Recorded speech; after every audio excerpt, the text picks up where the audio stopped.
ابراهیم علیه السلام د الله سبحانه وتعالى نه سوال کړو چې الله ته به د مړي څنګه راژوندي کی او دا سوال دې د وجه نه کوم چې دا بزلګي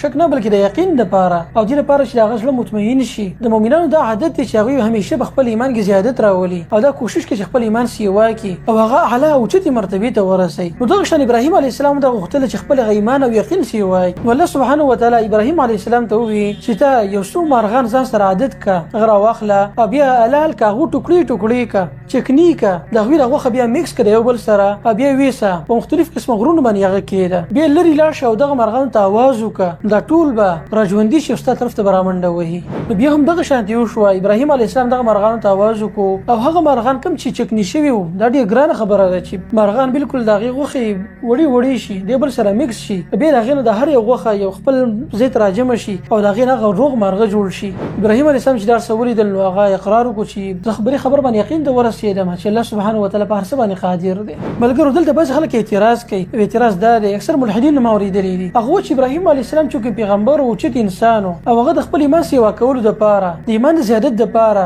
الله سبحانه وتعالى نو سوال کوي ولا سوال قبلو چې هغه د خپل چې مړي څنګه راژوندي کیږي نو موږ ته خو کمزوري انسانان یو وای په کار دي سینه چې موږ د مړي راژوندي شي موږ تاسو په خپل سترګو باندې وینو نو ملګرو د دې سوال جواب دا دی چې د دنیا اصل کې دارالامتحان دی په دې کې هر انسان په امتحان کې دی دغه انسانان ته الله سبحانه وتعالى پیغمبران را لېږلي دي او دې په دې خبره باندې خبردار کړی دي چې د آخرت را روان دي هغه کې الله سبحانه وتعالى حساب کتاب کوي تاسو سره دغه پیغمبران کوم چې دعوت ورکړي انسانانو ته دغه جدا مخلوق دی ولله ته ډیر نږدې خلق دی دغه خلکو اغربیته الله سبحانه وتعالى سره ډیر په اعلی مرتبه کې ده دغه خلکو چې کوم خبره کوله هغه په یقین سره کوله دغه ایمان ډیر سیوا او په اعلی درجه کې دی وجنه زموږ امتحان او د پیغمبرانو امتحان بلکې ډیر فرق دی د دې مثال لکه پروفیسور دی هغه پرچی ته ناست دی او یو عام طالب العلم دی چې په کتاب کې دغه امتحان غوښتل کیږي نو تاسو مته وایئ چې آیا د دې دوه د امتحان یو شان دی نه بلکې کې فرق دی ځکه چې د دوه هغه مرتبه بدله ده یو عام طالب العلم دی یو پی ایچ ډي ولا پروفیسور دی د دوه په منځ کې ډیر فرق دی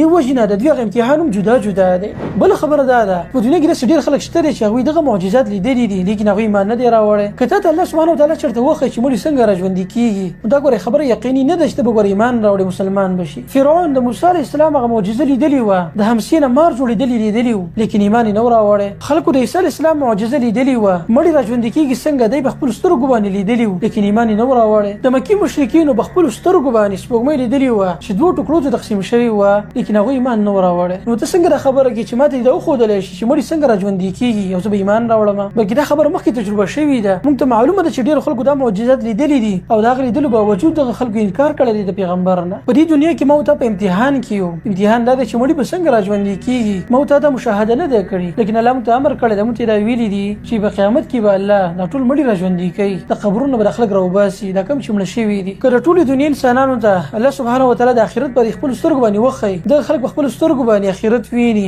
جنت ویني جهنم ویني ساينسي تور باندې د خلکو ته دا ثابت کړی شي چې مړي به څنګه راژوندي کیږي آخرت څنګه موجود دی ساينسي تور باندې دا ثابت شي د قیامت به څنګه راځي نور به د مغرب نه څنګه راخیږي ساينسي تور باندې خلک ویني په خپل سترګو باندې تاسو ماته وایي چې امتحان کم ځای پاتې شو زموږ ته په ایمان کې فرشتو ملائکه په ایمان کې فرق څه شو بیا